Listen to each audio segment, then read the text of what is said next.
People were asking me how to generate supports, manual supports in Cura.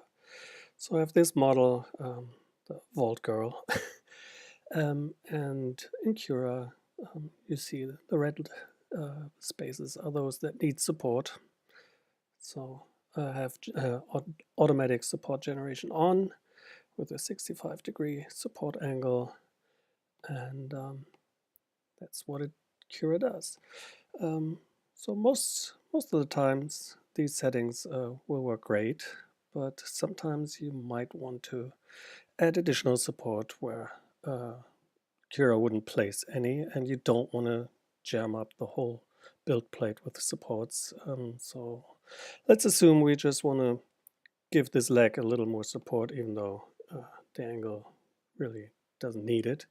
What you do is or what I do is I just open a box, just a simple box, and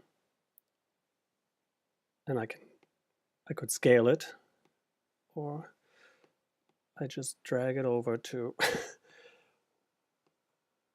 to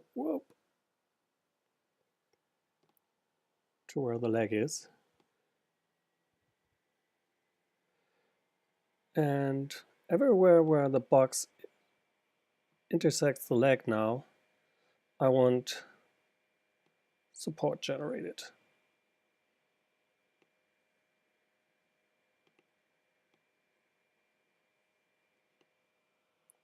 So what I do is I use the per model settings, and I don't say print a support, which would turn the whole box into support. I want to have only those places where it overlaps. And then I choose what I want to change.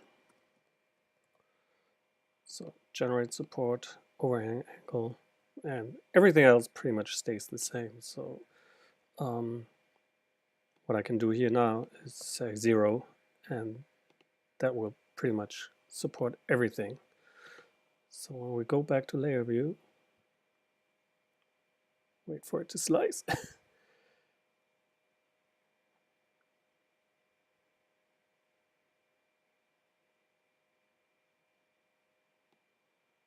We have supports everywhere under the leg where the box intersects with the model. So which would be total overkill in this model, but you can just scale down the box if this is too big, and maybe you just want to have the foot supported, not just the whole leg. But that's how manual support in Cura works. Hope this helps you.